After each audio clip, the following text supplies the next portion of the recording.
Si on lui avait dit que la jalousie pouvait pousser sa sœur à vouloir la tuer, elle en aurait ri.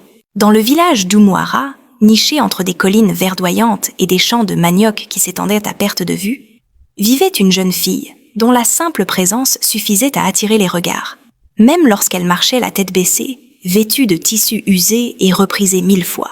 Elle s'appelait Nkiru. Nkiru était belle d'une beauté qui ne cherchait pas à se montrer, une beauté tranquille, presque gênée d'exister, comme si elle craignait de déranger le monde par l'éclat naturel que Dieu lui avait donné. Son visage était fin et lumineux. Ses yeux profonds semblaient préemporter en eux des histoires qu'elle ne racontait jamais. Et surtout, il y avait ses cheveux, longs, épais, noirs et naturels, descendant en cascade le long de son dos, suscitant l'admiration silencieuse des femmes et l'envie brûlante des jeunes filles du village. Les jeunes filles d'Umuara murmuraient souvent entre elles lorsqu'elle passait. Certaines l'enviaient ouvertement, d'autres faisaient semblant de ne pas la voir. Mais aucune ne pouvait nier l'évidence. Même dans la pauvreté, même couverte de poussière après une journée de corvée, Nkiru rayonnait. Ce qui rendait sa beauté encore plus frappante, c'était le contraste cruel entre ce qu'elle était et ce qu'elle portait. Ses vêtements étaient toujours trop grands ou trop courts, délavés par le temps, parfois déchirés aux coutures, et pourtant, rien ne parvenait à ternir l'harmonie naturelle de sa silhouette, ni la douceur de ses gestes. Là où d'autres avaient besoin de parures et de bijoux pour briller, Nkiru n'avait besoin que d'exister. Peu savaient que cette jeune fille avait connu très tôt la douleur. Son père était mort alors qu'elle n'était encore qu'une enfant, laissant derrière lui une veuve courageuse et une petite fille qui apprit très jeune à ne pas trop demander à la vie.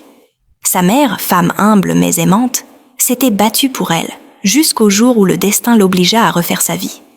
C'est ainsi que la mère de Nkiru épousa Okori, un riche agriculteur du village, connu pour ses vastes terres, ses greniers toujours pleins et sa réputation d'homme respecté.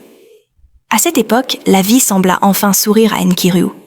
Okori accueillit la mère et la fille sous son toit avec bienveillance, leur offrant une sécurité qu'elle n'avait jamais connue auparavant.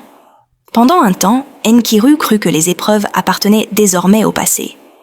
Okori avait déjà une fille, Amarashi, une enfant gâtée, habituée à obtenir tout ce qu'elle désirait et qui supportait mal l'idée de partager l'attention de son père. Pourtant, tant que la mère de Nkiru était en vie, un certain équilibre régnait dans la maison.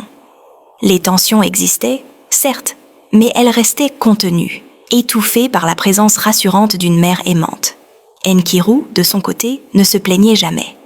Elle parlait peu, observait beaucoup et priait souvent. Elle avait appris à trouver la paix dans le silence, à remercier Dieu même pour les petites choses, et à cacher ses peines derrière un sourire discret. À ce moment-là, personne ne se doutait encore que cette beauté silencieuse, ignorée et sous-estimée, était destinée à bouleverser l'ordre établi, ni que la grâce qui reposait sur elle deviendrait bientôt la source de la jalousie la plus dangereuse. Les années passèrent, et la maison d'Okori continua de prospérer. Les récoltes étaient abondantes, les greniers toujours pleins, et le nom d'Okori était prononcé avec respect dans tout Umuara. Aux yeux du village, Nkiru semblait avoir trouvé la stabilité que la mort de son père lui avait arrachée trop tôt. Mais derrière les murs de la grande concession, une autre réalité se dessinait lentement. La mère de Nkiru, Ngozi, restait le pilier silencieux de cet équilibre fragile. Elle veillait à ce que sa fille ne manque de rien d'essentiel, la protégeait des mots blessants d'Amarashi et rappelait souvent à Okori l'importance de traiter les deux filles avec justice. Sa présence apaisait les tensions, adoucissait les colères et empêchait la jalousie de prendre toute sa place. Mais le destin, une fois encore, se montra cruel. Une nuit, alors que la saison des pluies venait à peine de commencer, Ngozi tomba gravement malade. Au début, on parla d'une simple fièvre. Puis les jours passèrent, et son état empira. Malgré les herbes, les prières et les visites des anciens, la maladie l'emporta silencieusement, laissant derrière elle une maison endeuillée et une enfant sans défense. La mort de sa mère brisa quelque chose en Nkiru. À l'enterrement, elle resta figée, les yeux secs, comme si toutes ses larmes s'étaient mises au perdu, quelque part à l'intérieur d'elle-même. Le village pleurait Ngozi, mais personne ne voyait la petite fille qui venait de perdre son dernier refuge. Après les rites funéraires, Okori changea. Ce ne fut pas brutal, ni immédiat. C'était un changement progressif, presque invisible au début. Il commença par des silences plus longs, des regards indifférents, puis par une attention de plus en plus exclusive accordée à Amarashi.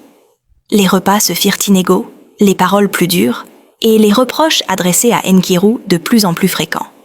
Peu à peu, sans qu'aucune annonce ne soit faite, Enkiru cessa d'être une fille de la maison. Elle se réveillait avant l'aube pour balayer la cour, aller chercher de l'eau au puits, laver les vêtements, préparer les repas, nettoyer les étables et servir Amarashi comme si elle était une étrangère sous son propre toit. Le soir, épuisée, elle mangeait en silence, souvent après tout le monde, parfois seulement les restes. Amarashi, désormais sans frein, la traitait avec mépris. Elle se moquait de ses habits, de son silence, de sa douceur, et surtout de cette beauté que Nkiru n'avait jamais demandée. Chaque insulte était un coup invisible, chaque rire moqueur une blessure de plus. Okori, lui, fermait les yeux. Il justifiait tout par le travail, par la discipline, par la nécessité de former le caractère de Nkiru. Mais au fond, il avait cessé de la voir comme une enfant à protéger. Dans cette maison autrefois synonyme de sécurité, Nkiru apprit la solitude. Elle comprit que pleurer n'allégeait pas la douleur, que se plaindre n'apportait aucun secours. Alors elle se réfugia davantage dans le silence et la prière, parlant à Dieu comme à un père qu'elle avait perdu 2 fois. Sans le savoir, cette période de souffrance forgeait en elle une force invisible. Une force qui, plus tard, la soutiendrait lorsqu'on tenterait de la briser complètement.